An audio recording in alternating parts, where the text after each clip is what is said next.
Hello and welcome to another Scoutcast from fantasyfootballscout.co.uk. My name is Joe. My name's Luke. My name's David.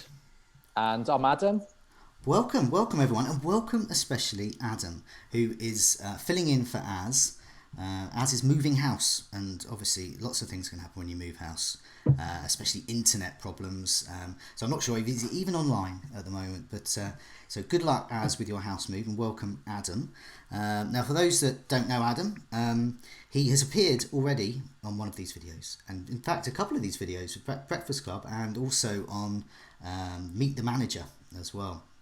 And he was on the Meet the Manager because you have 5 top 10,000 finishes, including 2 within the top 1,000. So a worthy track record, and I know you have been gaining a lot of followers on Twitter in recent weeks as well with your stats and your general chat. So welcome Adam, and obviously David and Luke, obviously welcome both of you as well. Now I know you've had contrasting fortunes, Luke and David, in Gameweek 16. And which we will go through very shortly. But first of all, David, what is coming up on the show? Yes, obviously we're going to be looking back at Game Week 16 that went very, very different depending on who you won, who you owned, and who you captained. We're going to then obviously going to look at that the crucial central point of that game week was, of course, Mo Salah. And we're going to talk about whether or not he's still ditchable. Obviously, a few days ago, Joe was asked what would change his mind as to whether or not he'd move him on after game week 16, and I'm pretty sure he said a hat-trick. So obviously everybody is a little bit unsure what to do, and obviously Salah scored tonight in the Champions League as well. So lots of questions around him. We're then going to look at who the latest whipping boys are. We've had a lot of success captaining people against Burnley, for example, this season. Obviously Bournemouth slipped into that category recently as well. So we're going to see who's coming up in the next couple of weeks for our key assets. And then our talking point is a more broader issue. I think we could probably talk about this most game weeks. So I think it's quite a big topic is the kind of debate of this new how the game's changing effectively, and how there's different management styles, and how people like Joe, who's been playing this game for a very long time, maybe compare with people who've only been playing it for 2 or 3 years, and the different strategies that we find based around social media or perhaps price changes, things like that. So we're going to have a quite intellectual debate, I think, a bit later on, which I'm quite looking forward to. So and then of course we're going to finish off as we always do, looking at the next game week. Looking at differentials, clean sheets, and who we're personally going to be looking to bring in, get rid of, and who we're going to captain. Okay, so pretty packed show. Well, let's move on with having a look at Game Week 16, how we fared. Now, Adam and David, you both got the same score, so we're going to go guess first here. We'll go for Adam. So, Adam, I'm putting your team up on the screen. You got 84 points. So, what kind of moves did you make? And what was who were your stars? Yeah, so I bought in Wilson and Philippe Anderson. So my actual plan at the start of the week, I was always going to bring Wilson in because I think he's just been outstanding. So obviously when I saw the Liverpool team sheet, so the team sheet be Liverpool, was a little bit disappointed. But I think the Philippe Anderson move only happened because I was pretty confident Martial wouldn't be playing. I think there were quite a few leaks on Twitter saying he wasn't with the team in the evening. So I thought, well, it's probably worth making that move, because I think Philippe Anderson had decent fixtures, look really, really good. So I was obviously pleased with that. I didn't captain Salah. I think the fact I had Aubameyang at home to Huddersfield, I didn't even really contemplate going elsewhere. We'll talk about it a bit later, but that was probably a big error, because I think Aubameyang's he's blanked against a couple of other sides at home where you'd fancy him. Mm-hmm. The highlight of my game week was probably the last kick of the game week with Digne and the free kick, and I think that for me is up there with the best FPL moments of the season. You could see his chest beating before he was going to kick it, so I could tell he was going to have it over Sigurdsson, and to see that hit the net was great. But I think overall, really pleased with 84, particularly as I didn't captain Salah. I'd had a couple of red arrows the previous weeks, only small ones, but it's nice to get a green arrow, and I think I'm pushed up just inside the top 6k. So overall, really pleased, and I've got a big Salah dilemma this week, which I'm sure we're going to talk about. Yes, we are. We are indeed. So now, David, I'm going to put your team up now. 84 points as well, but a bit different. Different captain decision there, and you've got a much different team actually, especially with Kane up there. Yeah, it's one of those things where, I mean, Salah really just defined the game week because, I mean, I know people don't like, if you've got a good score in a week where lots of people didn't get some great scores, the room for me to say I got things wrong or I'm a bit disappointed about X, Y, Z, I know that I'm treading on, hot coals. But yeah, I mean, outside of Salah, it wasn't a great game week. That really was what did it for me because I only had returns from basically about 5 players. I mean, in terms of why I went for Salah, and we talked about it on the Breakfast Club, obviously, and I was torn between Salah and Kane, which kind of felt very much like we were back in last season because they were kind of the 2 guys we flitted between last year, for most of the campaign. The reason I went from in the end was just that those Bournemouth defensive stats. They basically managed to slip below Burnley for shots in the box allowed last 4, and I thought that took some doing because Burnley have just been dreadful at offering opportunities. So I figured in that particular game, and then obviously, of course, the other thing that slightly influenced me was just they had that injury to Lewis Cook, quite a big injury out for a long time, hit them kind of out of the blue. Gosling had got injured as well, and they just basically were kind of short on options in central midfield. So I didn't even know that Wilson was going to play. So I do think that Wilson not playing kind of played into my hands a bit because they just weren't really the same team. It just allowed Liverpool to be in more control and what have you. So, yeah, I mean, I'm in the same situation. I need to assess whether or not I'm going to keep Salah. But, yeah, in terms of what else went well, I mean, a lot of us have Doherty, and it's just getting to the point now where I just don't want to get rid of him because even when Wolves aren't doing particularly well defensively, he's just always there, always in that attacking position. And just the way that he plays, he's just, for the value that he is, I can't remember a fullback at that price being this consistently attacking. It's incredible. Obviously, I enjoyed the Dini moment as well. And the thing is, I didn't even know he had that in his locker. I feel a little bit lucky with a few of the things that went well this week because, I mean, I could have captained Kane and that would have been disastrous, 2 points. Dini has been unlucky not to get more attacking returns. It's those corners, isn't it? Corners and assist potential. I thought, he's really lucky not to get an assist, but to get that goal, especially with Sigurdsson loitering around that free kick as well. Yeah. I just had no idea that was there. So, I mean, I feel a bit lucky that happened, if you know what I mean, because I didn't bring him in for that reason. And then, I mean, just other things. Basically, my move was that I had to get rid of Arnautovic. So I was torn between Mitrovic and Chicharito. And this is one area where I'm kicking myself a little bit because I really like the idea of Chicharito, and his underlying numbers were actually slightly better than Arnautovic's over the previous 4 game weeks, like when you didn't factor in the game where Arnautovic came off after like 20 minutes. So he looked pretty good, and obviously it was just a nice way to stay in West Ham's run.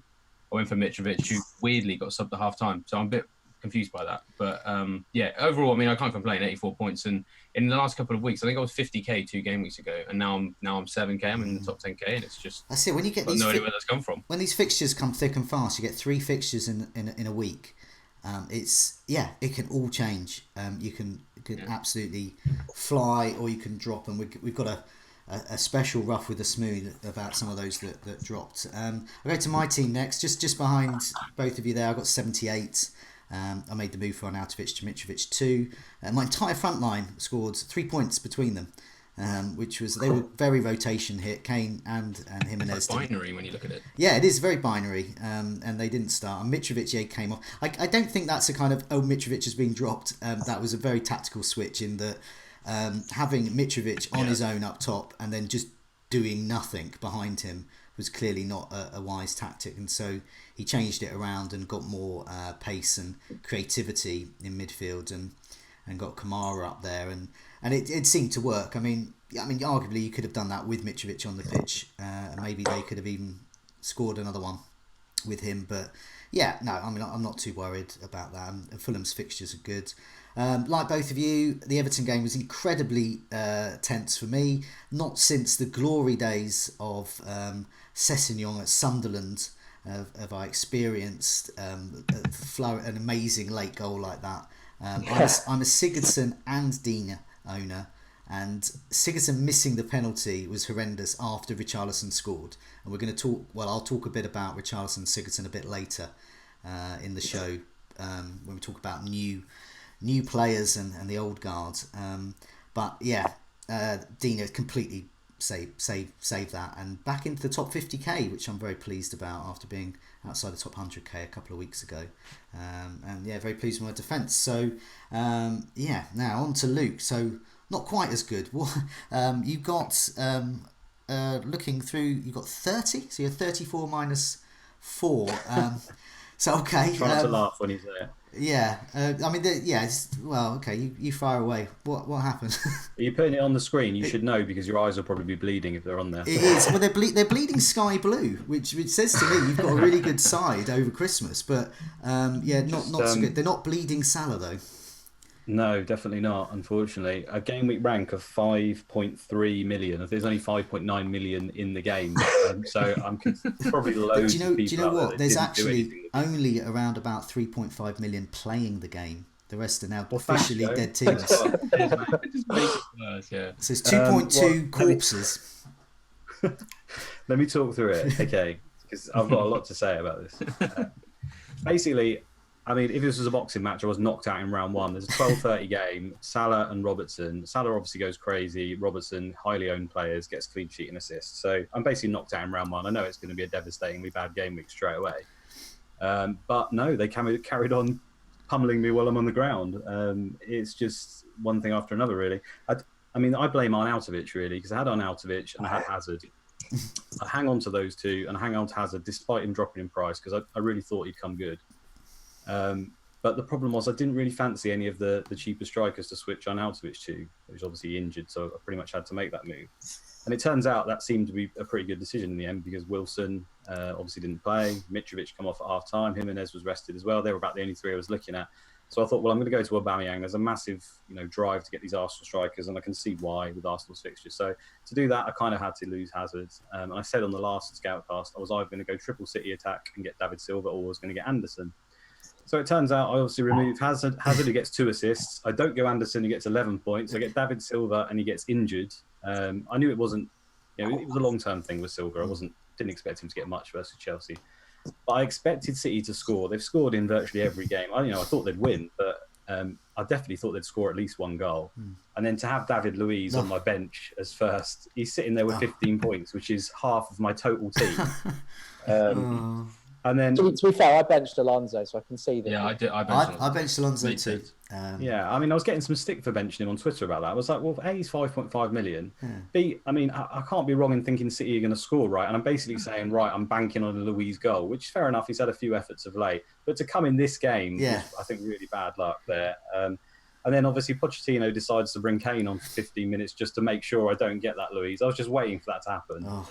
It was horrific. So you must have been going into that Everton game as well saying, God, please let this be a Mina rest. Well, that's the other thing. I was sitting there thinking, well, Zuma's been dropped recently and then Keane got a rest out of the blue. And I was thinking maybe Mina will get a rest out of the blue.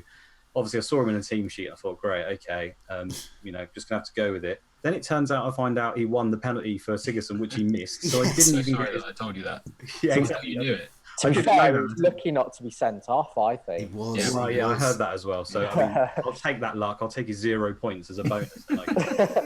So, then all these Digny moment that you guys are talking about, I paid 0.5 million over Digny. A, to be a little bit different, because that's what I like to do. But B, for the goal threat. So then for him to not get the goal and Digny get the goal in the last moment of the game week to cement it, just kicking me one more time is just, it's probably my worst ever game week. And honestly, I don't usually let FPL affect me that much, but I was actually majorly depressed over this. Do you know what? I think... I'm not even logged in. A while ago, we did a thing about luck versus skill and what is good and bad luck. And I was saying most of the time it's what you make it. But I think in this situation, this is bad luck. Because not having Salah, okay, that's fair enough. So you're already 40, 50 points behind those that captain him and have Robertson. But then you've got a good team, and then everything, as you've just described, to go wrong, and then to the David Luiz on the bench as well. It's that is just everything. It's the only week I've benched him, and I've had him. I've had him, I think, since game week 2 or 3 or something. I can't remember now, but it's just God. But only Doherty and Richarlison got me any points, which virtually everyone has. Aubameyang's assist, but a lot of people got him. But apart from that, just shocking all over. No, that is the Fantasy Football Scout gods just really raining down a plague of locusts upon you. But the good news is there are people who'd had a much worse week. So let's have a look at them. I don't even know if that's possible. And I'm going to put a picture up of Salah being all happy and all his teammates congratulating him, because this is a Sal exit special.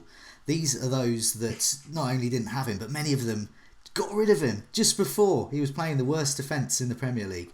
So the Salexit special roll call starts with FF Scout's own Lega Mane. He got, I think it was 35 points. He won on his wild card, got rid of the likes of Salah and Robertson, and he worked out that he would have got 91 points if he'd have done absolutely nothing. So, wasting your wild card, as the book says. Yep, there we go. FF Scout's own Neil as well, another one of us. He also wildcarded. He also got rid of Robertson and Salah. And this is the other thing, when you're down, and then FPL just keeps kicking, and then he captained Kane as well. So got a pretty low score. He put like a fake resignation letter on Twitter. Yeah, he did. I mean, when I saw it, I was like, what? And then I realised he was taking a mick, but can't lose that guy. He's there's a lot of hard work for us. Yeah, he did. Especially team news. And I do think as well, a lot of these teams are all going to have a monster game week 17. So, but anyway, let's take the mickey out of them now. Yeah. Mr. Klin of Norway, he removed Salah and he captained Aubameyang. Rusty, he sold Salah, Hazard and Arnautovic for Sterling, Sané, and then captained Lacazette. So really rained down on him there. Who got the assist? Tom took an 8-point hit to remove Salah, and he captained Aubameyang and also brought in Kane. Tom Nutting sold Robertson and Salah in an 8-point hit. And he also brought in Alexander-Arnold, who didn't even play. Just a few more to go. Try and get as many as I can. Vikar Ayush, he sold Salah, captained Kane, but he did bring in Anderson, so a little silver lining there. Kev Maguire and FPL Finn, they both sold Salah and Arnie for Sterling and captain Lacazette. Chris Woods, he wild-carded out Salah and Robertson, another one there, captained Aubameyang. And other notable Salah dumpers: Pidu, FPL Audit, Mike 108 UK, Divers, FPL Lod, Don McKenna, and Amal Nalpal Man. We salute you all with your absolutely atrocious week, but don't worry, it will never be that bad again, and you can move on with your fantastic, probably City-focused teams into Game Week 17. So we're going to move into our community questions now, and I'm going to stick with the same picture of Salah up there because we're going to be talking about him.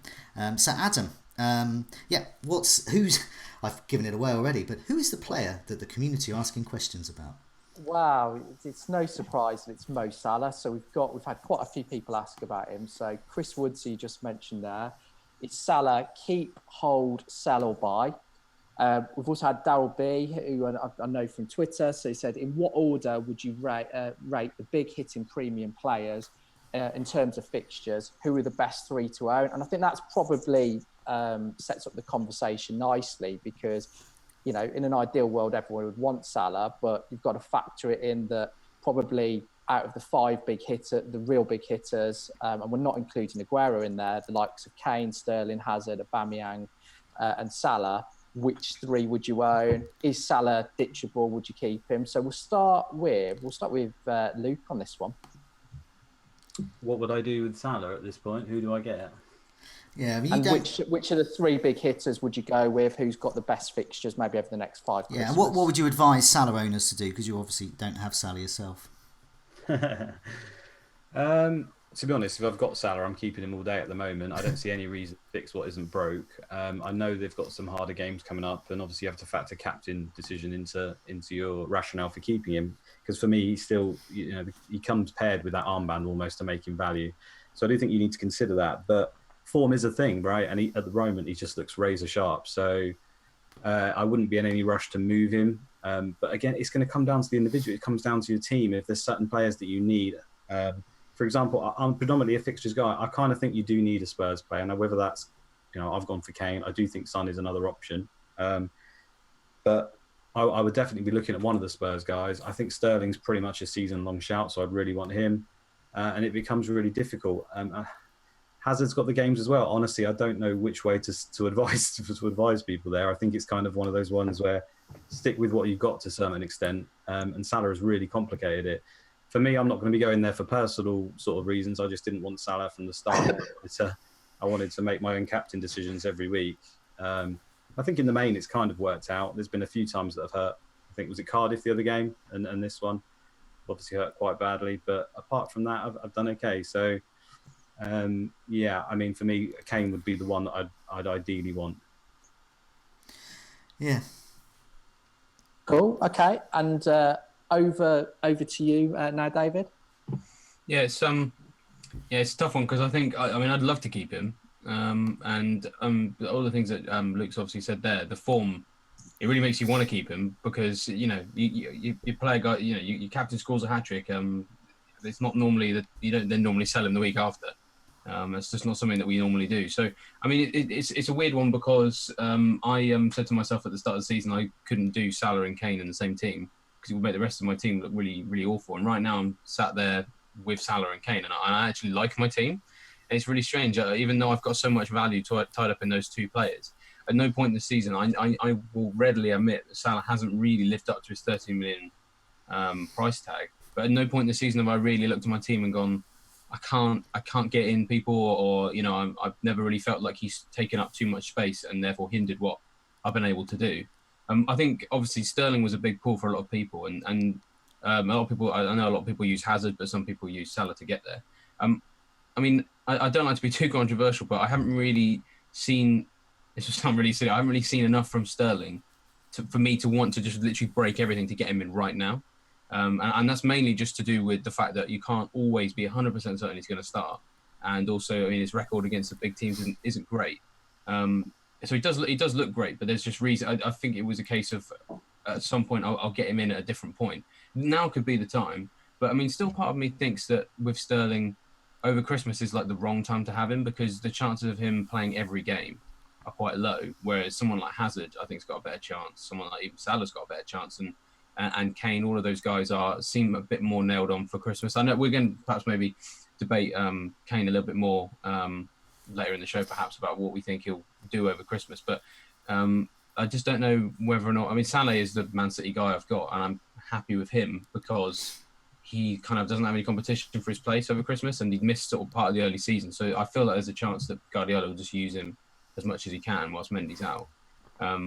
So I mean, yeah, I mean, I'm not that unhappy with how my team looks. I mean, that's the thing. I don't really feel a need to change too much. The only thing that worries me a bit is well, first off, his Liverpool's fixtures aren't great. They're actually bottom of the season ticker for the next 5, whilst Chelsea are second.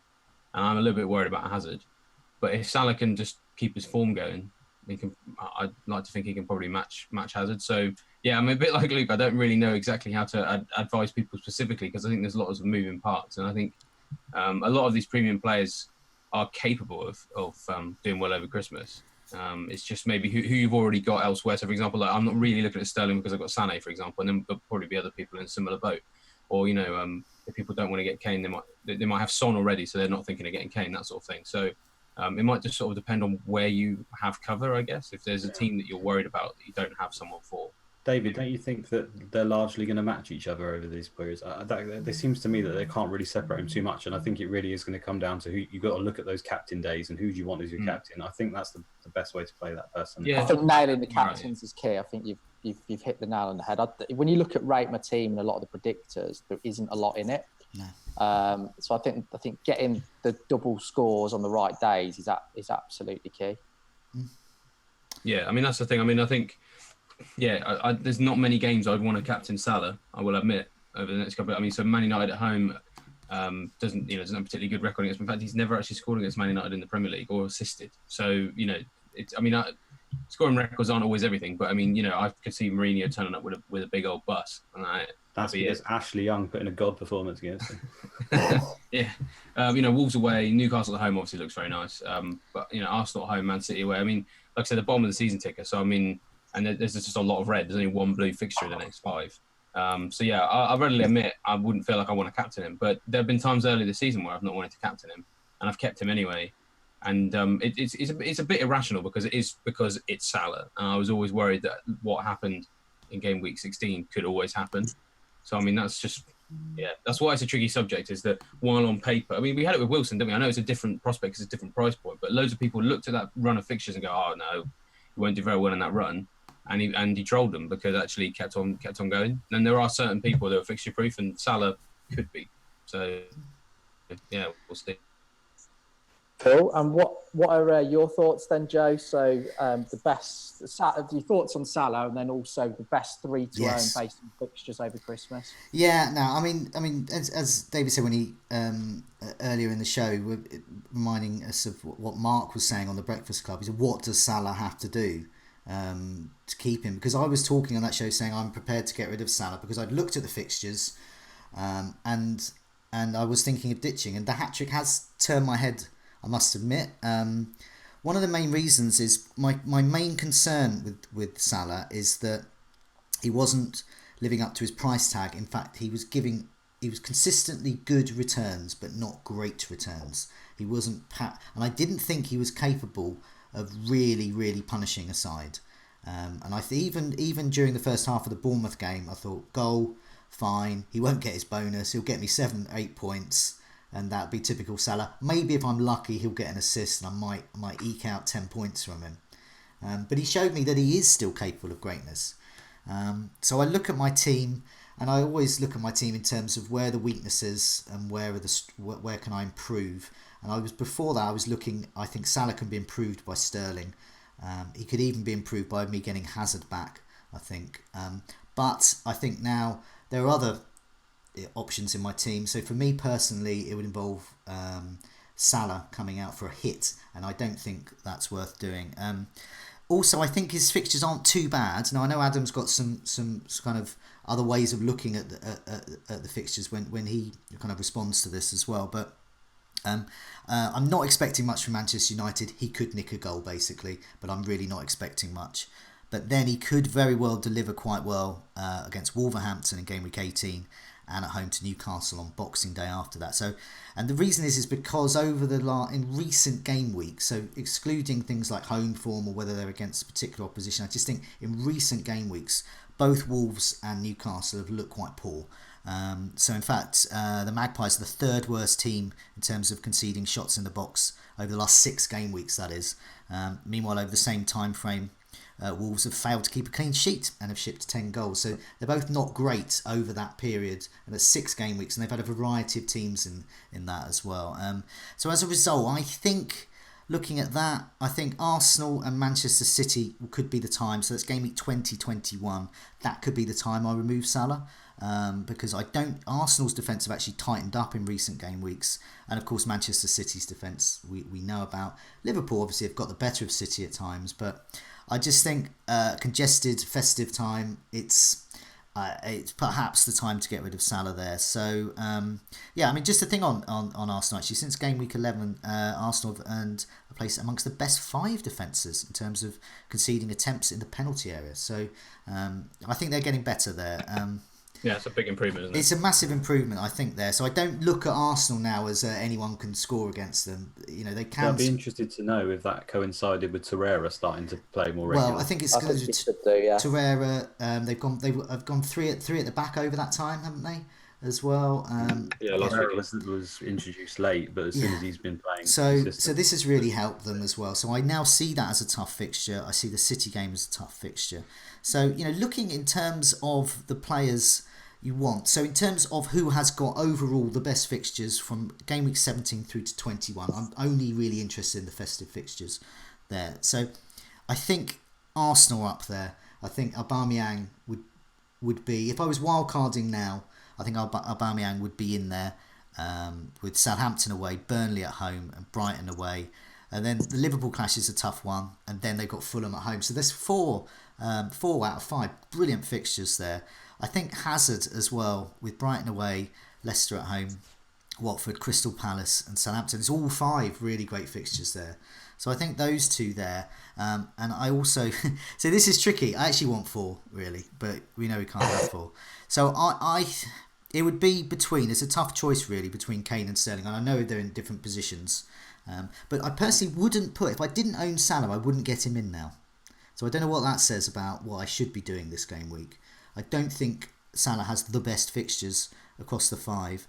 Man City, I don't know. Everton at home and Crystal Palace at home is great.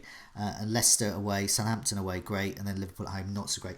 So 4 out of 5. I think Sterling is a really good option there. So for me, it would be between Sterling and Hazard. I don't think I can quite decide.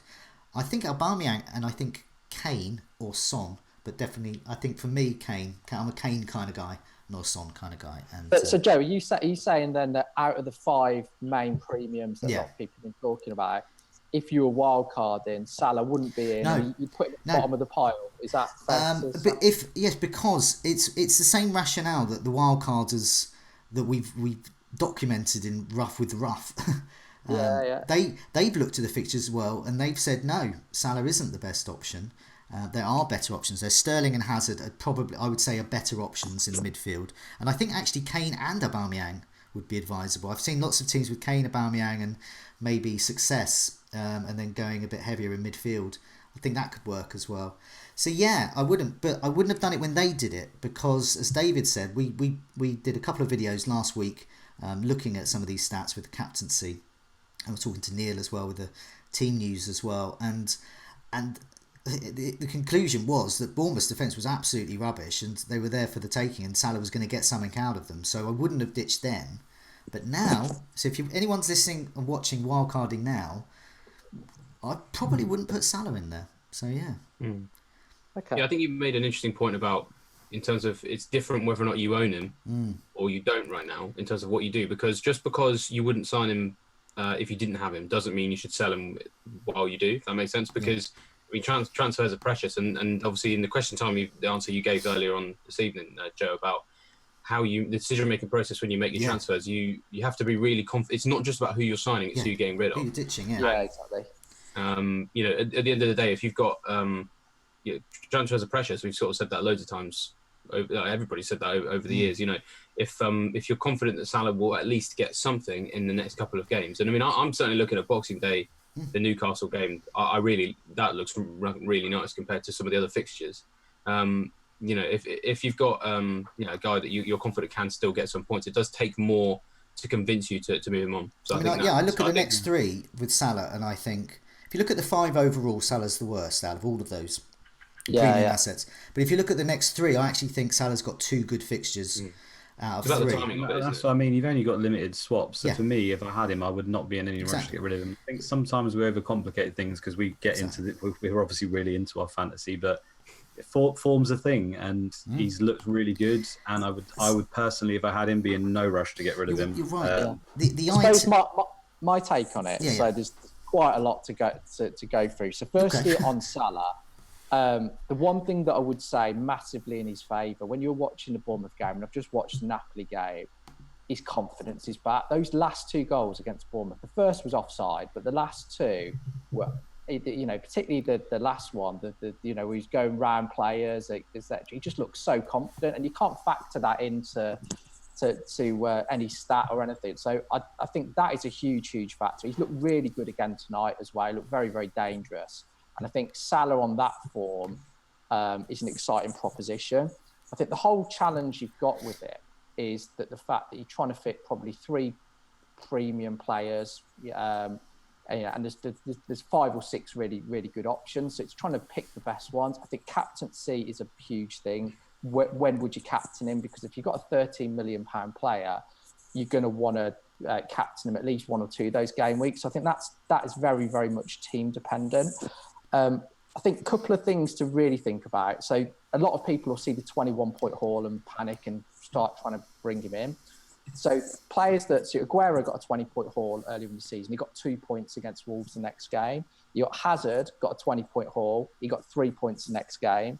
You got Sterling got a 21-point haul, and he had United next and got 2 points. So for me, there's no mass panic. I doubt he gets 20 points in any of the next 5 games. And I think it's possibly unlikely that that any of the big hitters do. Of course, it's possible, but I think they are fairly rare throughout the season. I think the thing that I tend to look at is if you look at Salah's form, and it's very similar for a lot of the top players, or for most players, is that when they play the Big 6, their points or FPL points, average points, fall down. So this season, and it was the same last season, but to slightly different numbers. Salah's got averaging. He's played against top 4 sides 4 times. He's averaging 2.25 points. Home and away against the lesser sides, if you like, he's averaging 8.3 at home and 8.6 away. So it's a huge difference. So the fact that 3 of the games are against the top 6 is a concern for me. And I think that's why I wouldn't be hugely concerned about getting rid. On the flip side, he has looked absolutely amazing tonight. I think, and again against Bournemouth, I think the the other players, so if you look at Sterling seems to partly probably because he was rested by Watford, and also because of the Chelsea game, he seems to have gone off people's radar. But for me, he's been the star performer of the season. He's got 4 double-digit hauls at home against non-top 6, which the next 2 games he's averaging 12.4 points. Which is absolutely incredible. And City need a reaction, particularly after stumbling against Chelsea. Away against top 6, he's averaging 8. So for me, Sterling is quite an exciting proposition, and I'm considering bringing him in for Salah to captain him, because at the moment I've Hazard, Salah, and Aubameyang, and I'd probably want a City or Spurs asset to captain the weekend. I may still consider bringing Salah back in a game week or 2. I think looking at some of the other big hitters, the one that I'm least excited about is actually Harry Kane.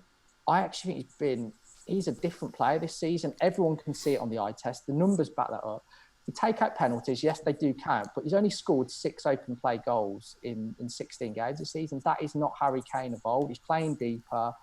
I think he will score points in the games, but I think at 12.4 million, is he worth it? I'm not sure. I think actually there's an argument that he could get reduced minutes. Son goes to the Asian Cup I think after game week 21. So he's one of the few players that Spurs would probably, that Pochettino would probably trust to play ahead of Kane. So I think Kane, and if you actually look how congested Spurs fixtures are, they play on the 23rd, 26th, 29th, and I think the 1st. He isn't going to play all of those games. He's going to miss minutes. I know everyone says he won't get rotated, but I don't believe that to be the case. So Kane's the one I'm least excited about. I think Son's a better proposition personally. And then you've got Aubameyang and Hazard. Hazard is probably the one most under the radar. He's got the best fixtures. He hasn't scored in 7, which is a concern, but I think he's looking, bear in mind. Yeah, go on. So Adam, who are your 3 then? I would personally go for, if I was wildcarding now, I'd go for Hazard, Sterling and Salah. Yeah. Having thought about it, and I think there's a few teams like that. I like Aubameyang as well, but he's just unpredictable, and he's blank. He's not scored. He's not scored against West Ham, Watford, Wolves and Huddersfield at home, which is probably games you'd normally consider captaining. So there's concerns there. Hazard, I think he could be the most consistent over Christmas, and I've got him. I think if I was going to sell him, I'd have done it a few weeks ago, so I'll probably keep him. Well, I think one of the other criteria to look at, something we're going to look at next, which is whipping boys. And so one of the things also I'm looking at is the players that we've mentioned, including Salah, and whether they're coming up against the kind of defences like Salah did against Bournemouth. And the picture I'm putting up on the screen now is a picture which shows the last 4 matches, and it shows that Burnley, Bournemouth and Fulham are currently the whipping boys. But Luke, we have a question from Tommy G, I understand, about whipping boys. Yeah, obviously very topical after the 4-0 decimation by Liverpool. But essentially what Tommy G is saying is, have Bournemouth shown that they are likely to concede a lot against the big teams? Are they now the whipping boys that we should be targeting when choosing a captain? And if not, what other whipping boys should we be focusing on? So, Joe, I'll come to you first then. You've obviously got the graph up there. Is anyone jumping out at you? Yeah, I mean, basically, it's over the last 4 game weeks, Burnley, Bournemouth and Fulham are in a league of their own in terms of conceding shots, and particularly close range efforts as well. So these are the ones that are gonna be very obliging, and it showed they've in the number of goals they've conceded as well. So Burnley have conceded 7 last 4, Bournemouth 10, Fulham 9, and out of all of them, they've only got 1 clean sheet between all 3 of them. And that's Burnley there. So when we going back to the earlier discussion as well, looking at the kind of the best premium assets as well, I'm looking at captaincy really. So I'm looking at players that are playing any of these 3 sides. Game week 17, to me, that screams Captain Kane because he's playing Burnley. On paper, everything about that says Kane should prosper for that. Obviously, we can't factor in things like whether he's going to be a bit tired after coming back from Spain. But then again, I believe they've done well there, so they could be all buoyed up and full of confidence as well. Game week 18, I think Aubameyang against Burnley is another good shout there. Kane's back again, game week 19 against Bournemouth. I think he's the best captain that week. And game week 20, that's when I think that Kane may get a rest. If the middle game between 3 fixtures or the end, I don't know. It's just, I think if he plays that game in game week, if he game the game week against Bournemouth, I think he could be rested that following week. I don't know. It's hard to tell. But yeah, there's that option. The spectre. That's when you'd want Kane. If you look at the it is when I want him, but it's whether Pochettino wants him as well. So I near know, that but you look time, at that, you've got Arsenal, so Salah and Aubameyang come up against each other. I suppose Hazard's got Palace away, Sterling's got Southampton. Bournemouth, Wolves and Cardiff. They're 3 great fixtures, game week 19, 20, 21. On current evidence, he's going to miss one of them. So I've just got to keep an ear to the ground, and I think everyone's got to listen to the press conferences on that to get them. I'm not so sure he'll miss one of those. But to be honest, even if he does miss one, it looks like he'll come on for 10 minutes anyway, which is a big worry. So this is what perhaps... well, that's exactly... I mean, I don't know if anyone else has got any other reason as to why he came on in that game. Maybe I'm just salty, but to me, that's... I think it's just to give him some minutes. Yeah, I mean... Yeah, and I think that will just be him, basically. There are other players, like, say, Sterling is either played or he doesn't play. That's it. So Sterling is quite a good captaincy option. Well, I was going to say, for me, Southampton are another of those whipping boys moving on that aren't in that graph there. But I know, obviously, they've got a new manager. It can take a little while. But to me, I mean, they've still got the same players there. And he put in Bednarik and... What's the other guy's name? The really tall 6'6" Vestergaard, is it? Vestergaard, yeah. I don't know if you guys watched the game or saw any highlights of it. They just look clumsy as anything. They were. I think Aubameyang might have a field day the weekend. Well, exactly. Yeah. I agree. Against Southampton, I would Huddersfield because Huddersfield are actually organised. Yeah, I mean, I wonder about Southampton. I think they're on my kind of whipping boy watch list, if such a thing should exist. We're going back to looking through the fixtures. Game week 20, I actually think Anderson at West Ham against Burnley could potentially be the best captaincy shout there, and possibly those that take. Now, this is an extreme punt as well. Those going for Lukaku, perhaps, or Martial. So I'm really pushing the boat out here, but this is against Bournemouth in game week 20. Now, there are real differentials there, and in game week 21, I'd be back to Aubameyang again against Fulham. I think that's a really good option there. So that's the thought process I'm going through with that. And I see there are lots of Kane, lots of Aubameyang. That's why I mentioned those two early on as well. But back to you, Luke. Yeah, I just think Sterling seems to be the thread for all of us. I don't think any of us would go without Sterling. So I honestly think he's probably priority number 1. Would anyone consider going without Sterling? Well, I'm thinking only David did, of course. Yeah, sorry, David. I am. If I'm thinking of taking Salah out, the later part of the festive fixtures, it will be for Sterling as well. So I'll be looking at Sterling in those last couple. But I must admit, I mean, as I was talking, really, it was something I didn't put in the notes, just came to me, really. The thing about Sterling either being rested completely or starting is really important. And sometimes this time of year, underlying stats and everything goes out the window, and you just got to look at who's going to actually play. And the thing with Sterling, he's top for points per match by some distance as well. So, you feel quite comfortable with it. That's the thing. And just touching on that Southampton thing briefly again. I mean, I know it's new. The manager may be feeling which players he had. A lot of it may have come down to who was fit and available. But it doesn't bode well for me if he's going to play those 2 big lumps in the centre, especially against a player like Sterling, who obviously can have a match up against low centre of gravity. Quick is basically the ultimate opponents that you'd want to fight in that sort of scenario. Plus, this manager's got history with Lispig. I think he had loads of games where he's got some incredible games with like 7-6, 5-6 scores, all sorts of crazy scores that have been going on. Now, I don't think Southampton can score. I don't think it's in their makeup to possibly score 5. I could be wrong, but I still think they could concede 5. So I would be looking at Southampton quite heavily. Okay. And I think there's a lot of teams like that just aren't really used to playing midweek games. Like Bournemouth. I think that really told the freshness of the Liverpool game. They've been playing a lot recently. They haven't really got a Champions League or Europe squad, and playing twice, it really showed they're unfit. I think that played a big part of just them being tired. So, it would be interesting, I think, to keep an eye on which teams look really, really tired in the latter stages of games in this sort of period, and targeting, whoever's playing against them. Yeah, it's definitely made a big part in the captain decisions I've made this year. I think I can remember. So I can't list out all specifically, but Salah's another example of I went for him because of the defence, and there's a real case to be made that if you're stuck between two guys who are both in form, if one of them is playing a team like Bournemouth, then that's the way you go. And I've done that on more than one occasion this year, and so far it's working. I'm sure I'll crash down to earth at some point, and one of my captains will blank, but it has made a difference in terms of the decision making process, which is quite nice. The one team I just wanted to mention was Newcastle as well. Obviously, they're not quite in the same bracket as Fulham, Bournemouth, and Burnley in terms of actual shots in the box.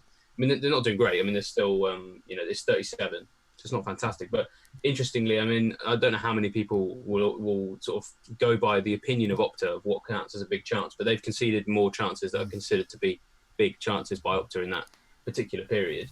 And there's been a couple of games where they've been taken for a ride. I mean, the West Ham game's a classic one, and I do think that's still, because obviously they're playing Liverpool in game week 19 on Boxing Day, when not a great deal of the other fixtures look particularly nice.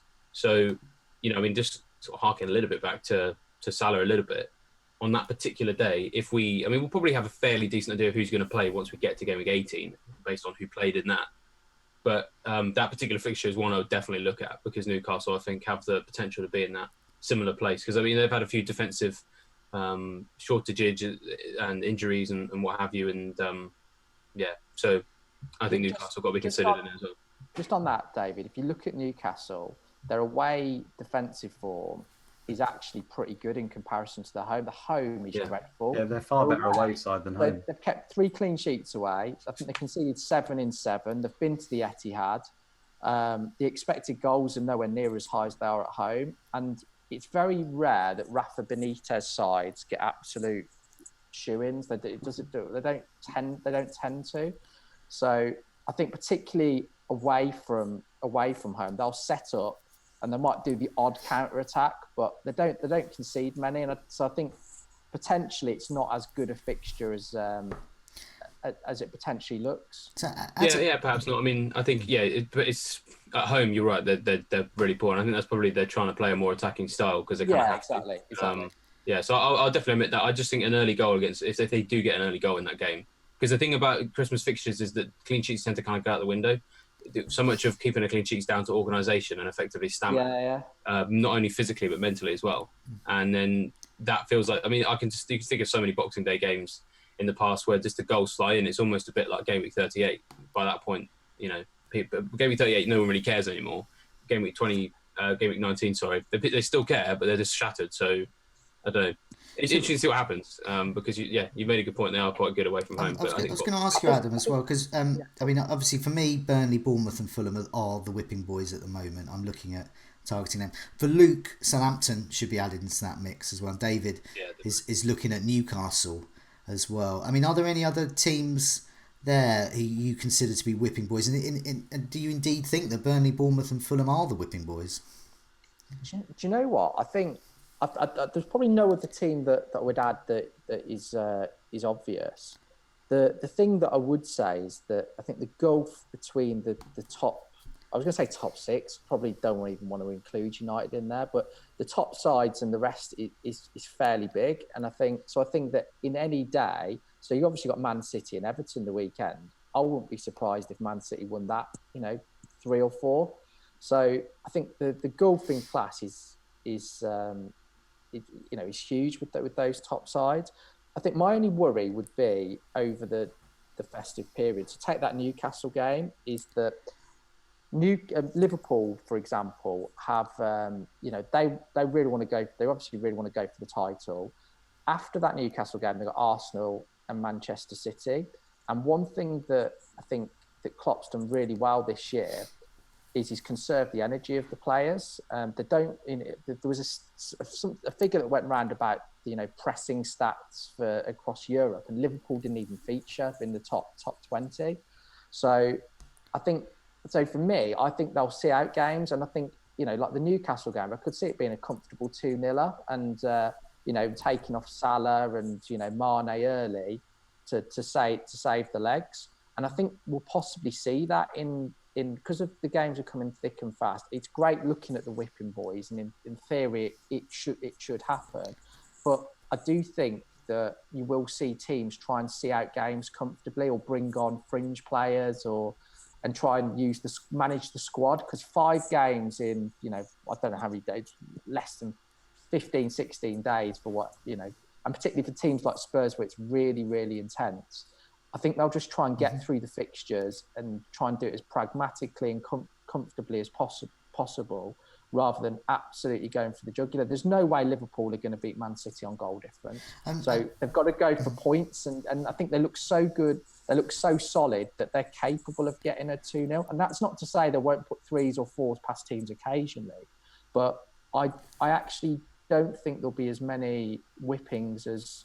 because I think that it's about conserving energy, not getting injuries, letting players recover, and particularly the big players. So I'm not sure there'll be loads and loads of huge scores over Christmas. Luke, what do you think? Any, apart from Southampton, do you think there perhaps any more whipping boys there, or do you think? Adam does. I don't know about whipping boys, but I would say that your boys Brighton, Joe, are basically a gimme away from home. Yeah, I mean, I'm going to agree with you there. They are. Yeah, I mean, I think they could get whipped at any given time. They've just lost at home to Burnley, and then they lost at home to Cardiff recently. So, I mean, that should tell you everything about their performances away from home. They've not been that great at home either. So I think there's potential for them to get a pasting or two. The only other thing I'd say is look at it from another way. I think, like Adam was saying, people conserving energy, etc. I think West Ham are one of these teams that are potential to just score a boatload. I don't think they will try and conserve energy. I don't think Pellegrini's not really got that style in him. So I think that's a good point. Yeah, of the teams that are likely to just give someone a pasting randomly, I think West Ham are high on that agenda of just going all out for it in a match. So they've got Fulham, Southampton, Burnley, and Brighton forward in the next 5. So that's what I was going to get on. So I think. I think Arnautovic being out could hinder them, but I think the fixtures are that good and their style is so gung-ho that there's going to be games where they might lose one of those because they're that kind of team, just lose it, and then the next game they might win 4-0. So I really think having a piece of West Ham and essentially Anderson at the moment is a really good shout. That's why I highlighted Gameweek 20. I actually think Anderson could be the best captaincy option against Burnley, because Burnley are just conceding for fun. And as you say, I get that feeling with West Ham as well. They're going to keep going. There'll probably be some point, I don't know, game week 30 or 31, where they're just all going to collectively collapse on the pitch. Just say, sorry, boss. They're just trying to go over the line, aren't they? We just cannot move anymore. It's not going to happen anymore. Carroll's played about 10 minutes, so that'll happen soon for him. Yeah. Yeah, definitely. He's going to get a nosebleed when he plays half an hour. Well, let's move on to the talking point then. So now I'm going to put a picture up of a young Richarlison and a slightly older Sigurdsson on the screen. But David, do you want to introduce this section? Yeah, so what we're really talking about here is just the changing nature of the way that the Fantasy Premier League is played and how it gets covered, and kind of all the different social media aspects that have changed it in the last sort of 5 years. And really, the question that we've got from FPL Governor, I think, is just kind of sums it up straight off. So he said, is the game harder to play these days due to the increased availability and quality of FPL strategy information, including price change websites? Are we all now making the same moves at the same time and going nowhere in rank as a result? Are newer managers being adapted to dealing with the Twitter noise? And how do we deal with the social media noise? So there's lots of different kind of aspects throughout this, and it kind of stems from a conversation between Mark and Joe this week in some of our group chats about the different ways that people play. And I mean, if we sort of break it down into a few sort of little bits, I think the social media place is a good place to start with. Let's start with you, Adam. In terms of what's available on Twitter, do you think that sometimes we can sometimes fall into a trap because you see enough people say I'm going to get so and so this week? Is it it can influence people's decisions, can't it? Yeah, absolutely. So I've been properly active on Twitter probably since around March time this year. And I think at times it has influenced my decisions. And I think the Twitter community is actually a fairly small proportion of the overall players in Fantasy Premier League. So sometimes it can look like every single person is captaining Kane, every single person is bringing in whoever. So it can naturally influence you. and there is so much information available as well, and that gets thrown towards you, and a lot of it can be conflicting. So I think the important thing to do is have your own decision-making process, know your own mind, and it's great to have people reaffirm it. But do you know what? It's okay if everybody else is doing something different. It doesn't necessarily mean that they're right. It doesn't necessarily mean that it's going to happen, as long as there's sound logic behind it. I think on the flip side, what I will say that I do like about Twitter is that there's loads of different types of characters on there, and in the whole, I think there's most people are fairly decent, but I think some of the debates on there are actually quite interesting. I know I've spoken with a lot of you guys about certain topics, and I think whilst it's important to have your own decision-making process, I think being open-minded isn't a bad thing, because there have been times where people have pointed out stuff that you maybe haven't thought about. It's just trying to work out what is the good information, what's the useful information versus what information does it help. And I think the other thing where Twitter does actually really help is with team news. So there's been a few instances. Obviously, we had the Aguero gate with our friend Jamie Jackson at the start of the season. But for example, I knew Martial wasn't going to be in the team on Friday night, which was great because it enabled me to make a transfer. Mourinho hadn't given a clue either way. So I think there are we get that sort of information is really, really useful. And 9 times out of 10, it is correct, where there is team leaks or there is stuff. If you've got a fairly reliable source, and there's usually multiple outlets mention it, it's good. I think the key thing is you just know your own mind and don't just do it because everyone else is doing it. And and if it makes sense, to you, and you've got some logic and you've got a clear thought process, go with it. But I think it is good. I do like the Twitter community, and I think there's loads of interesting and good characters, and a lot of people that put good content up there as well. Yeah, I mean, I love it. I mean, it's kind of what pulled me into being a more full-time player of it a couple of years ago, is just the wealth of information that's there. And Twitter's just kind of risen to the fore anyway in terms of social media, I think, in the last couple of years. So yeah, I think it's great. And I think you're absolutely right. You just got to know your own mind. I think when I first came in, I was just following the crowd, and perhaps that's maybe one of the reasons why I never really had a great season before, was because I just did what everyone else was doing.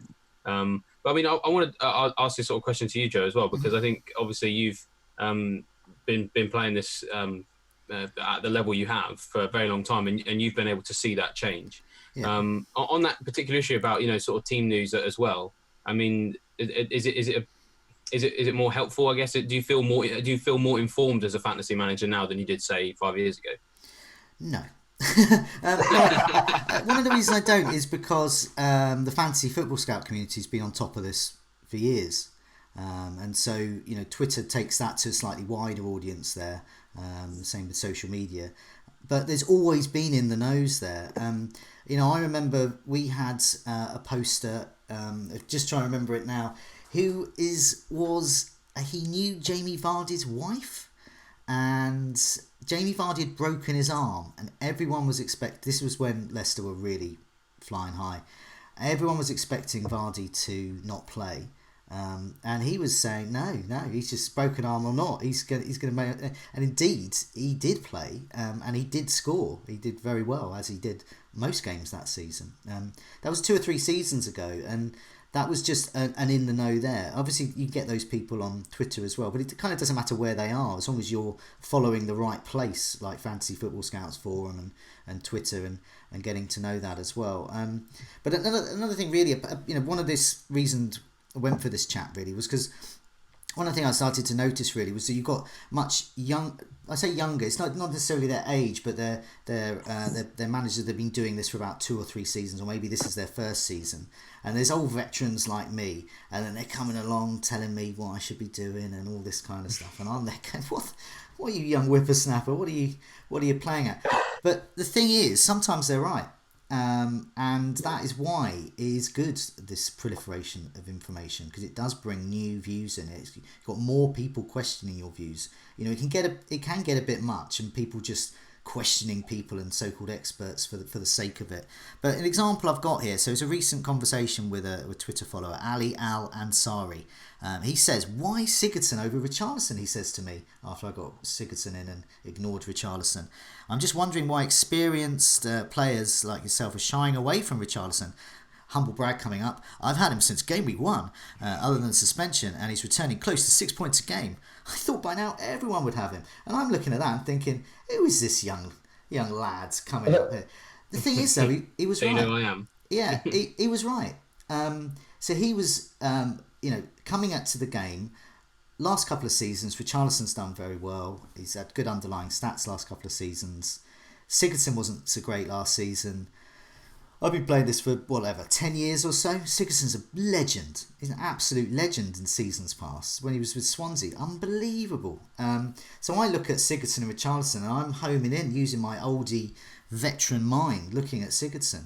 But he's coming on, and he's just looking at it fresh, and he's just simply looking at it. He's scoring the most points, and he's right. It's Richarlison. So that's why I'm actually going to be removing Sigurdsson this week. I've been convinced, and I think that's a good thing, and I don't think I would have had that simply by thinking on my own. I think it's good to be questioned by these things, and sometimes I feel a bit like Obi-Wan Kenobi or something, like going about my Jedi business, happily going there, and then the young Padawan like Anakin comes along and starts saying, hey, why aren't you getting Darth Sidious in, and things like that, and start questioning myself, and then obviously I start chopping his limbs off and chucking him in a volcano and stuff, but then he comes back as Darth Vader, all powerful, and this is what some of these younger managers are like. They're saying, hey, I've been playing FPL for 2 seasons, and and I've had 2 top 10,000 finishes or 2 top 5,000. I'm thinking, wow, okay, maybe I should be listening to you. Maybe you're not just a 1 season or 2 season wonder, and maybe you're the meet the manager interviewee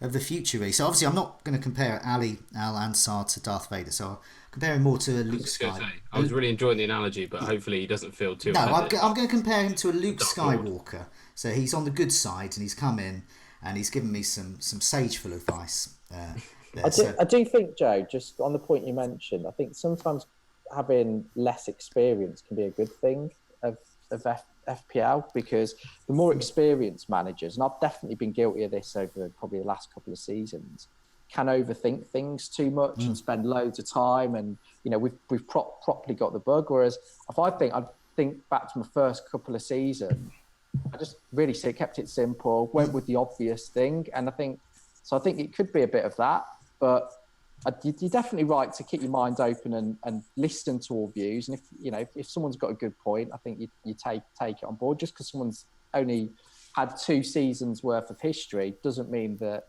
they're making a bad argument. No. I like how in there when I asked you about Twitter, you basically said no. It's got nothing on Fantasy Football Scout, and at the end of the day, that's what we should be saying, right? We've got to. Yeah, you see, I'm on message here, David. So I'm coming straight in with the message. So yeah, more of that. One of the things I think we should definitely just talk about is obviously price changes, because I think that's come to the front of a lot of what's on Twitter as a discussion point in the last couple of years. So come to you on this one, Luke. How much do you look at team value? I mean, a lot of people will say maybe just move early, first 6 game weeks, build up a bit of value, and then go from there. I mean, is that a strategy you've ever considered, or got an opinion on what to do about price changes? I must admit, I probably use it more than I should do, because at the end of the day, points beat money, right? When it comes to the end of the season, you ain't going to remember how much money you had unless you're specifically playing it like I think about 5 people are on the front homepage every season. But yeah, I've got to say, I mean, obviously I've come from the Sky game initially where there is no price changes, and I do prefer that in a lot of ways. However, it does lead to very samey teams, but then I think, FPL ends up with samey teams as well, and it can really force your hand a lot of the time. It feels like it's forced. That's the thing, it's not. But when you just sit there and you think, well, I can win even if my player loses because I get the money. Even if this player fails, I'm still going to make 0.2. I think Martial was quite a good example recently. He went up from, I think it was 7.5 to 7.7, despite him getting benched and then getting 1 point. And then he went back down again straight afterwards. So technically by getting him in, he got no points for me, but I made 0.1 off him. Not amazing, but I won even though I lost. And that happens quite a lot with price rises. So I think moving early with them and going along is a viable strategy. And, that money can pay off towards the end. but it's not necessarily a given. I often find in the latter stages of the season when we play our chips, usually in the double game weeks and stuff, it's not necessarily about having this great team where you can afford all these amazing players. It's just literally having that almost, I want to say luck, because it is luck in 1 week, the short of the amount of data. It's just having that right player. I can remember a couple of seasons back, I had Azpilicueta and he decided to score, I think it was 2 goals and get 2 clean sheets in the double game week. That's completely out of the blue. And got a ridiculous point score. And basically, if you didn't have him, then you were miles behind. And, team value didn't really play a part for me there because I think he was the cheaper option out of the Chelsea defenders. And sometimes it just comes down to a little bit of luck on an individual game week for that specific reason. And I think building the money is generally that's kind of people's thoughts processes. I want all this money to be able to afford more big hitters, but not the big hitters don't necessarily score the most points. You look down the list at the moment of big hitters. Yeah, you've got Salah and you've got Sterling that are expensive, but apart from that, there's not too many people that are ridiculously expensive, and you can, as we've discussed, comfortably afford quite a few of them. So my message would essentially be I'm probably a bit more rash than most people in it, but I would say that waiting, if you looked at the top 10 managers, Adam was one of these guys from Meet the Manager who's got an incredible record. He'll probably be able to inform you more, but I think from watching those videos, I get the impression they're more patient, and that seems to pay dividends. Yeah, I was going to come to you on this one, because I think the flip side is, of course, it's worth sometimes investing the price rise that you could have got in information. And also, I guess the other thing is, I don't know if you agree, Adam, the idea that if we're talking about what we've said about Twitter and everyone wants to get the same person, it's hard to really push up the rankings. In a way, price rises are the same thing. If you're buying a player early or you want to buy that player because he's going to rise in price, it probably means lots of people have got him, which means if you do get him, then your chance to push up the rankings is decreased, right? Yeah, I think that's a good point. I think for me, I like the price changes, and because what I think it does is the game for me is about making good informed decisions. And I think if you didn't have the price rises, then everyone would be making their transfer decisions on a Friday, or Saturday morning. So the price rises, it forces people's hands early, it tests patience, it makes people make bad decisions or uninformed decisions, it makes people make transfers that they probably would have liked to have waited. And I think, so in previous seasons, because I don't think that in previous seasons I've really looked at price changes, and I think this is the first season where I've just tried to take a back seat and not let it affect my decisions too much. I haven't taken a hit all season, which up until I usually would take, I think I took about 56 points in hits last season, so whatever that works out at. So I'm not going to be as hit heavy this season. And I think the patient approach in a lot of cases does work. So I quite like the price rises. I do check it, of course, now and then, particularly when I'm touch and go about what I want to do. But I think, like you said, you've mentioned a very, very key thing, and that's information. I think having full information before making a decision is really, really important. And if you're making a transfer on a Tuesday and the player's still to play, you don't know what, there's a huge, huge risk involved there. And I think for point 1 or even point 2, I'm not too fussed. I'd rather have the information and make a fully informed decision later in the week. Because I think this game it's really about information and making informed decisions. And do you know what? Going back to Luke made an incredible point about the team value and people perceiving it to be really, really useful at the end of the year, particularly when you're wildcarding. I don't think it is, because I think in a way it can make you quite lazy and miss out on bargains and being shrewd and thinking out the box, because that's when you can just go into the mode of, I've got the highest team value, I'll just go with the most expensive players. And I think the Azpilicueta example, I remember that, and that's a really good example. I think I went Cahill in the end instead of Alonso, which, I think it obviously sounds like he went to Azpilicueta, but I think it enables you to think out the box. So for me, team value isn't even secondary. I don't really think about it. It's more about making wise decisions to increase my points total. Yeah, that's a good point. Yeah, exactly. In the end of the season, I think that's what crippled me. I was about 50k with about 3 weeks to go, and I wildcarded, I think, around that sort of time. And yeah, I think I just stuck in sort of all the heavy hitters I could, and and I put in loads of double game week players, and in the end, it was the people who played just one game week or whatever, So it was effectively the people that thought a little bit deeper and didn't have the blinkers on for things like value, etc., that did well. And the other thing that I think about team value is sometimes it's a deceiving number. You look at your team value. Like I said, I've got no idea what mine is right now because I don't look at it. But if I were to look at it, that's not my true spending power, because the actual figure doesn't take into account the fact that you can only spend half of that, or a half of each price rise you've got for players who have for a long time. Having 105.2 doesn't mean you can spend your next squad is obviously, it tends to be cheaper, doesn't it? If you wildcard on a certain number, your next squad is probably going to be about $1 million cheaper, because depending on who you've got and who you've got rid of. So it can be quite deceiving, I think, that particular number. What do you think on the subject, Joe? Well, I mean, I think with the price rise, this is another example of the kind of newer managers coming into it and the old veterans. Because when I started, we had there was one site that did price predictions, and they were invariably wrong. No slight on them. It's just it's a tricky thing to do.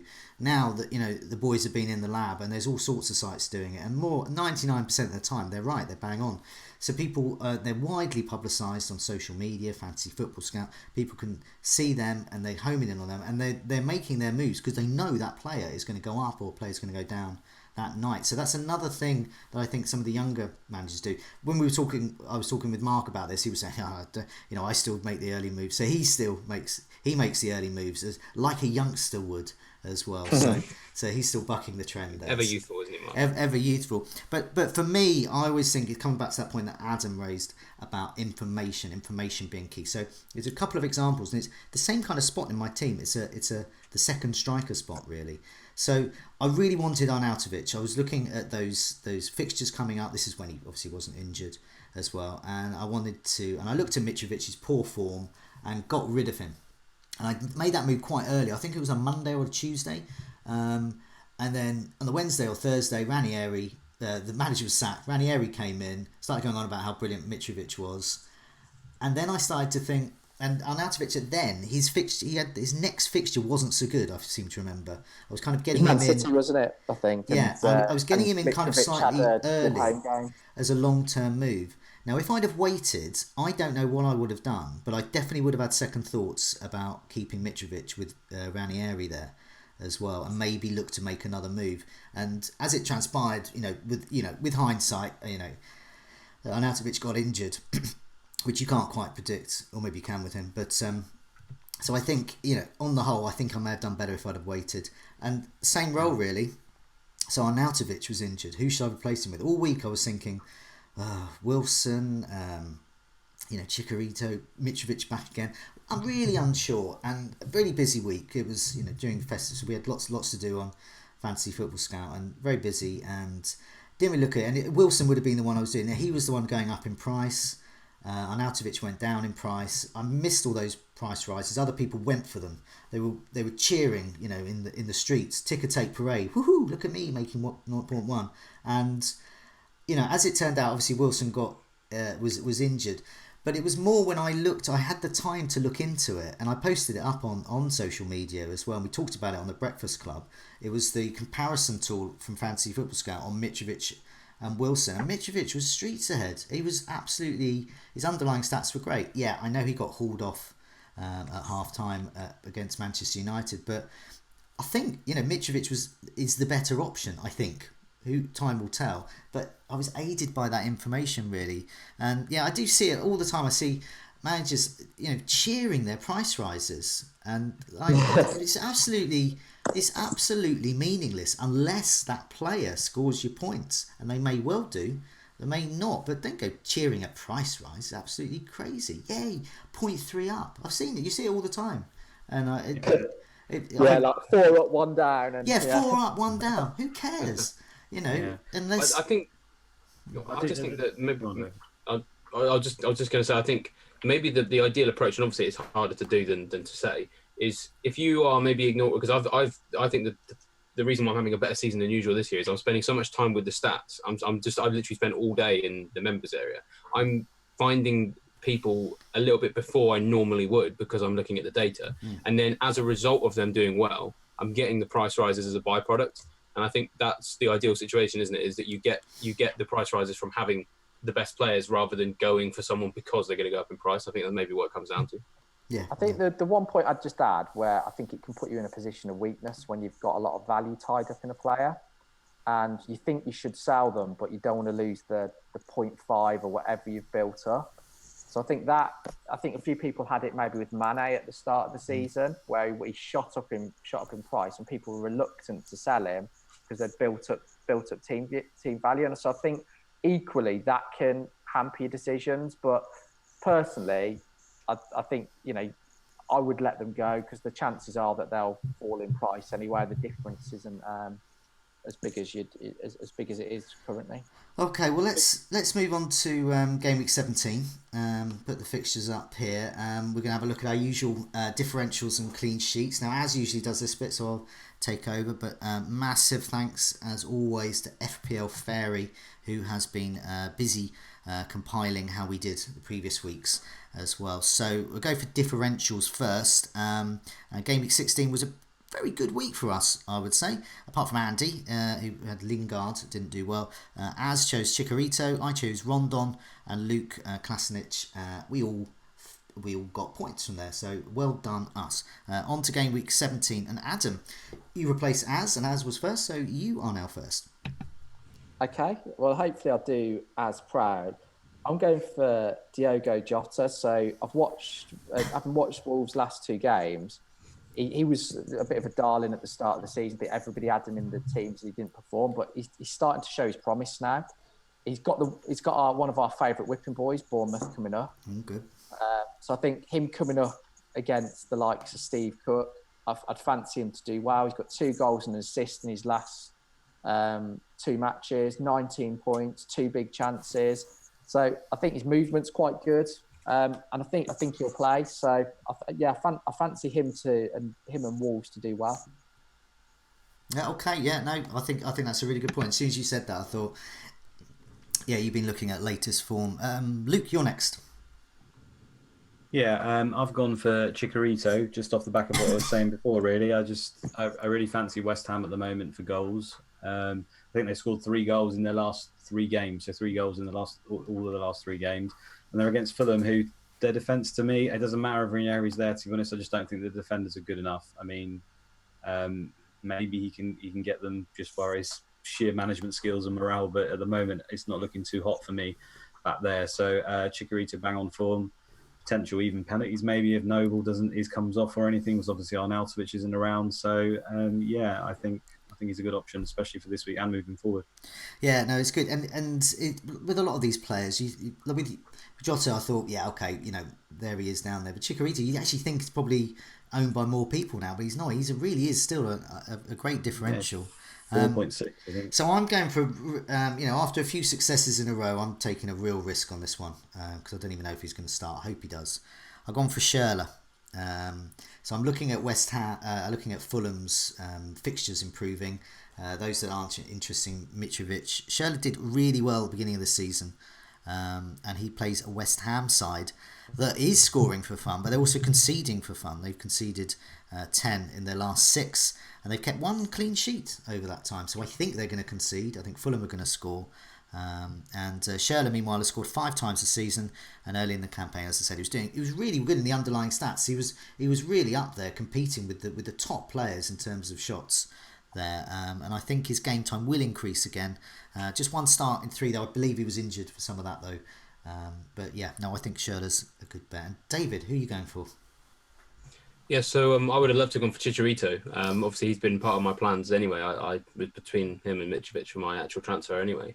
Obviously, he's been taken, so I can't take him this week. But I'm going to go a little bit sideways and go with Robert Snodgrass, who has just looked just really great last couple of games. He's owned by 1% and is a lot cheaper as well. So we've got an article coming on the site tomorrow, actually, just about how Snodgrass and Chicharito kind of compare against Felipe Anderson. If there's people out there who want to, capitalise on this incredible run that West Ham have got coming up and the form that they've got going into them, and then maybe don't have the funds or the transfers or whatever to get Anderson. Snodgrass is great. I mean, it's 11 chances created in the last 4 games, and that's 7 more than any other West Ham player who's fit in that particular period, because Anderson's the next with 4. 3 assists in his last 3 games. That goal as well. We're not going to see too many of them goals too often. It doesn't shoot very often, but He does seem like one of the players who can make that team tick, and he's on the set pieces as well.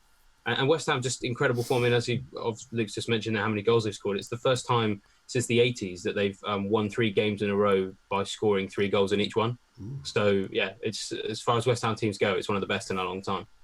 Okay, yeah, no, I think another great shout there as well. We mentioned it last week. I barely managed to cough it out, but that Snodgrass's creativity was something else actually. He was just emerging. Only one fewer than Hazard, I think, in that. Yeah, I mean, he was. He's a bargain at 5.3, isn't it? Absolute bargain. It's where a place. Absolutely, great little fourth fielder slot. Particularly if you've got the likes of Kane and Salah, then having him instead of Felipe Anderson, I don't think it's a bad idea. And I think if Carroll gets more game time, his creativity could even increase because it looks like a match made in heaven. Yeah, no, that's definitely that's right. A good point, Well, let's move on to clean sheets. Game week 16 was less successful for us. So Andy picked Manchester United, as Everton, me, West Ham. But Luke was the winner out of all of us here. So he successfully picked out Arsenal's clean sheet. So well done, Luke. Now I'm going first to game week 17. I am going for Spurs. I'm going for not only a whipping boy here, but Burnley are not very attacking boy either. So Burnley have had fewer shots than any other side this season, even less than my side Brighton, who are hopeless at scoring, particularly away. And they're also bottom for shots in the box as well. So I think that Spurs are going to keep a clean sheet there. David, you're next. Yeah, so I seem to be the king of left field choices because I think I went Huddersfield a few weeks ago. I'm going with Watford this week. Not been particularly, I wouldn't say they're that great defensively. I think they've been rubbish. But again, it's the fixture. They're facing a Cardiff side at home, and Cardiff basically 3 goals away from home this season, which is comfortably worse than anybody else. And just a classic example of just how poor they are away from home. They barely troubled West Ham at the London Stadium. I think it was game week 15. I think it was that midweek one, and only really scored from just a bundled, just mess of a ball into the box, and it really was a foul on the goalkeeper. And so, of the 3 goals they've scored, one of them at least is just, I can't see something like that happening again. So I just think that's a comfortable home win to 0 for Watford. Yeah, just away from home. Yeah, rubbish. No, that seems right. I look at Cardiff now, and I used to have a real go at them. I will have a half a go at them now because at home they're very good at home. They've been great, and I think that's it. I think they're looking at that now, and they're thinking, let's do what we can at home, and let's scrape ourselves back into the top flight next season. And and good on them for doing that because at least they're half good. This Tried and tested method, isn't it? So. Tried and tested. Brighton did it very successfully last season, and hopefully again this season. Luke, you're next. Clean sheet. Honestly, I love Cardiff at the moment. Warnock's amazing, man. He keeps telling us exactly what he's going to do every week. And he managed Man City. Exactly. He's playing a midfielder in FPL up front. He's a defender in Sky up front. It's an absolute dream. I can't get enough of the man. He's absolutely amazing. Patterson is the boy. And he looks like a porn star, so, There we go. Right. Who have I gone for? I've gone for Huddersfield at home. Newcastle, we've just mentioned, generally better away, so I think they could get a goal. I'm never confident really in Newcastle goals, to be honest with you, but Rondon's obviously been playing well recently, so they could shatter that. But I've just been so impressed with Huddersfield of late. The results haven't necessarily been going their way all the time, but just as a unit, they just look really, really solid. The work rate's incredible, and it's more I just love them. So I just think at home, Newcastle, they've got as good a chance as they'll ever have to get a clean sheet. Great team spirit, haven't they? You can just see when you watch them play how together 100%. And I think the manager, didn't they? Apart from early season where they got spanked by City, they've generally been pretty good. I just think that, especially Chris Lowe's like 1%, and he's like potentially on free kicks and was almost left wing. So I think he's a good little differential as well. Yeah, Schindler as well. He's really good for bonus. If they keep a clean sheet, he's often in the mix there. Indeed. Adam, who's your clean sheet? Yeah, so I'm going for a team that have really struggled keeping clean sheets at home, particularly the last 3. So they haven't kept a clean sheet in the last 3 at home. So I'm going for Man City to turn it round. Okay. Reason being, they're playing Everton. So Everton, when they've played the bigger teams, so they didn't score against Arsenal, they didn't score against Chelsea, and they didn't score against Liverpool. And I think particularly the Liverpool and Chelsea games, I think they set up to try and stifle the opposition a little bit. So I think City will keep a clean sheet, and I think they'll win fairly comfortably. Okay. No, well, I mean, it's good to see you go for a minnow there. Exactly. Hopefully, Man City. I've kept a clean sheet in 3 at home. Tend to be better away. Yeah. It's a punt. You know, let's see what Man City have got in their locker. I thought I'd gamble. yeah. I'll take a bit of a gamble. Well, let's look ahead to our transfer plans and captaincy. I'll come straight back to you, Adam, here. So, put your team up on the screen. What are you planning to do? Oh, honestly, I don't know. Okay. So I wrote. I was looking at it yesterday, and I've got about 9 or 10 different permutations, which involve going from making one transfer to taking an 8-point hit. Okay. My gut feeling on it. So I need a captain. So at the moment, I've got the big hitters. I've got Salah, Hazard, and Aubameyang. I like Aubameyang's fixture away to Southampton. I just echo everything Luke said. The 2 centre backs look fairly clumsy. I think Aubameyang it's tended to do better away. I don't think there's anything in that, but I quite like his fixture.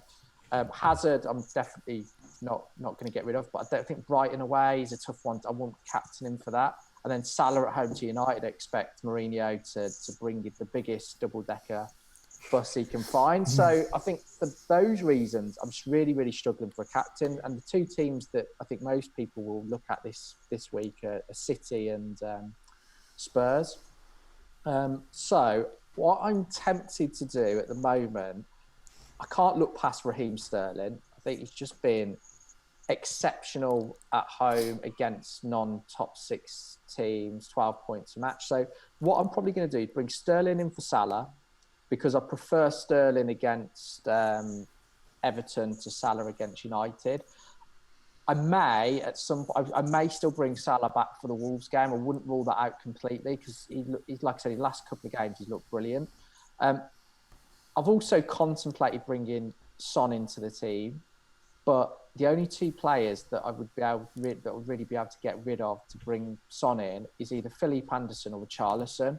And we've talked a lot about West Ham and the merits of having West Ham players. So I think to take a -4 to do that would be a risky decision. And I think Richarlison, you know, as loads of people pointed out, as that guy pointed out to you, John T, you know, surely you've got to stick with him. He's got 8 goals this season. Even when he hasn't looked like he's playing great, he's still managed to get points. So I think as things stand, I'm probably going to avoid taking a hit, bring in Sterling and captain him for Salah, knowing that if I have to the week after, I can reverse it. Yeah, no, that makes sense, and you've got a strong enough team to cope with that kind of hokey-cokey, desperation hokey-cokey. David, yeah, exactly. putting your team up on the screen, what's your plan and who are you captaining? Yeah, so I think the only thing I'm 100% certain on really is who I'm captaining, which is Kane. From the other options that I've got, there's not really a great deal that I would be comfortable captaining. We've talked about Liverpool and United. I don't really see. I fancy Salah to get me maybe something, but I'm not confident in the same level I am with Spurs. I mean, I'm probably going to keep Salah because, like I said, when I ever have that inkling that I think that the player I could get rid of to facilitate something else could get something, I just don't like the idea of moving them on. And actually, I'm still really happy with having Sané as my Man City cover. I know he didn't play particularly well against Chelsea, but as we've kind of already discussed, it was possibly tactical, and I think that game's a bit of a freak. I can't see Man City struggling in this game at all, and Sané still just benefits from the fact that I just think he's more assured of a start than Sterling. I mean, obviously we've got this Champions League game coming up. It's not a huge amount riding on it, but if Sterling plays most of that game, then maybe some Sterling owners a bit worried. But of course, we know if he doesn't play, he's not going to come on. But I'm pretty happy with keeping Sané. I mean, he's actually he's outperformed Sterling for underlying statistics last couple of game weeks. The last 4 game weeks, he's got a bit better minutes per chance and minutes per chances created than Sterling. So for about 2 million cheaper, and in my opinion more sure of a start, there's kind of I don't feel obliged to then get rid of Salah to get Sterling. So I'm quite happy with that. Wow, you're the new Anakin coming in. Yeah. But a burning crisp of a Hulk, like by the side of a volcano. No, Sterling's rubbish. You should go for Darth Sané. I'm not saying he's rubbish. I'm just saying that because I totally get why people want to get him because he does look the biz, but it's just Sané to me looks like he can match him. Yeah. Or at least could do anyway. And bearing in mind I've got Sané, there's no real great desire for me to completely break everything to get Sterling in. The only thing that I'm really just uncertain about transfer, I don't know. I'd love to hold it and do nothing because a lot of people are going to be wildcarding in either this week or next just to get their team set up for Christmas. And I think it would be good to be able to take to maybe perform a little bit of surgery maybe next week, maybe 3 transfers for a hit, just to ensure that my team is ready for starts over Christmas effectively. But the thing that I just don't really like about my team this week is, I'm going to be starting Robertson at home against Man United, and I don't know, part of me feels like Mourinho could just rock up and nick something, But the main thing is that I've got so many players playing each other, so I don't really know just starting goal, for example, because I've got Patricio, who's obviously going to be facing Fraser, who I've got, and also I've got Doherty. I mean, I'm not going to bench Doherty because his attacking potential is fantastic, but again, I've got Fraser playing against him as well. And then my alternative goalkeeper is Fabianski, who's playing Mitrovic, who I've also got. So it's not you want to necessarily move any of those players on. It's just I don't really like how I'm having to line up this week. And I've got might play Wan-Bissaka in for Richarlison. It's tricky. I don't know. We'll see. I think Fabianski has just got to get real. He is not going to keep clean sheets. He's not going to happen. No, absolutely. But he is going to do a hell of a lot of saves, and he might get you a penalty save. And so I think he'll get quite a lot of saves this week. Because Schürrle likes a shot, as we've already said. So I wouldn't be surprised to see him save quite a number of 30-yard attempts. In your position, he's good on BPS as well, isn't he? Yeah. With his saves. So. Fabianski is the guy that will get points even though they concede. So I'd play him definitely. Yeah, I mean, he's who I've got in the moment. I mean, when I set my bus team, as we like to call it, that's who I put in. But it's just I don't know. I just look at my team and think it's all riding on Kane. I mean, there's a lot of things because I'm at the moment currently starting Richarlison at Man City. If Everton have a go, then I think they will score because I don't really think that Man City have any actual defenders in the traditional sense. If you ask Man City to just do the training, if you got the opposition to spend 90 minutes in Man City's half and they had to defend, I think they could see loads. Yeah. So, maybe I'll get something out of Richarlison, but Wan-Bissaka with a home match against Leicester as my first sub, he's staring at me at the moment. I think you got. You'd be paid 4-3-3, so I don't know. I think you got choices. I'd probably leave it if I were you. Luke. Yeah, I mean, long term it makes sense to leave it. Yeah. We've got Luke's team up. Obviously not great this week, but I look at your team now and I think, oh, hello, that looks really good. Maybe David Silva you want to be listening out for the injury. But what are your plans and who are you looking to captain? Well, Silva's out for a couple of weeks. I think he broke today, so that's pretty much forced my decision. I should have done it last week. It's just going to be Anderson straight in. I've decided Anderson's an absolute baller and I want him in my team. I think he's fantastic from what I've seen so far. Fulham, I'd be very surprised if they don't concede goals, what I've seen before. And Anderson's been involved in everything. So it just looks like a no-brainer. So he's coming in for Silva for me. Captain, I would love to say it would be Kane because the fixture's there. But I just think after playing 90 minutes high-pressure game versus Barcelona, he's just going to be knackered. And I know Burnley have mostly been terrible, but they did just win 1-0. And I just think if there's ever a time to play Spurs, this is probably the best time to do so. So that does worry me slightly. So Aubameyang is essentially who I'm going to go because I think I'm going to back my decision that the new manager's come in. He's been bold, saying he kind of reminds me a bit of Jose, a little bit cocky here or there, and I just think it's set up at the moment, so it looks like it might be failing. Especially if he plays those 2 big lumps against him. There's a slight. Aubameyang, you could maybe say maybe wouldn't play because he's played a lot recently and Lacazette hasn't, so that's in the back of my mind as well. But if you could tell me 100% Aubameyang will play, then I think he'll be my captain for this week.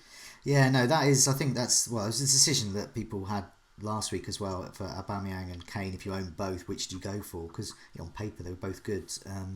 But yeah, I think Aubameyang's going to start. I look at that as well, and he's going to be my Sky captain. I think. I think just on Aubameyang, there was that when everyone captained Kane v Cardiff. Wasn't that the week he had Fulham and got like a massive haul off the bench? Yeah. Yes, it was indeed. The smart thing I think would just be to put it on Kane and Hope, I guess, or to go Sterling and Hope, because both have been fantastic, and I can't argue with either of those decisions. But I like to be a little bit different, as you know. So I think I'll go Aubameyang. I think Aubameyang is the different call. So I'll put my team up now. I'm looking at Anderson as well. So Sigurdsson. I'm going to hold my hands up. I think Richarlison was the better option. I'm going to reassess. Everton have got luckily 2 awful fixtures, so I'm going to spend that time reassessing. I might get Richarlison in after that. I may not. But in the meantime, Sigurdsson can go. I think he may not even be on penalties. He keeps missing them. So I got Sigurdsson in mainly for these tough fixtures. I thought if anyone's going to score from Everton, it'll be him. But I'm not so sure now. Anderson, meanwhile, is absolutely tearing it up. So he's got great fixtures. Great fixture this time around as well. Form, he's got three double-digit hauls in his last 6 games. I mean, that's captaincy stuff there. And he's got great fixtures until January, so he's just put him in, set and forget. Faces a whipping boy as well, Fulham, so they're in the top 3 whipping boy. I mean, it goes on, and also he's only got 15% ownership, and looking at ownership as well is kind of important this time, because where I am in the rankings, I need to have these players. I don't particularly want to keep getting in players that are like 25-35% owned. But he's actually only owned by about 15%. It looks like a lot of people are getting him in, but they're not really. Just 15%, so under that 20% mark. It just looks like a no-brainer transfer for me. I can do that, and it's part of that kind of method really of looking for weak spots and who for a similar price can do better. But yeah, so well, thanks everyone. I think it's been an action-packed show. We've had quite a dodgy comparison with Callum Patterson, and we've had a couple of Star Wars analogies as well, so that always goes down well amongst a dozen or so Star Wars fan viewers, but hopefully we've given people food for thought. But for now, it's a goodbye from me. Sorry, I'm mid-typing. Goodbye from me. Goodbye from me. And goodbye from me. Goodbye all.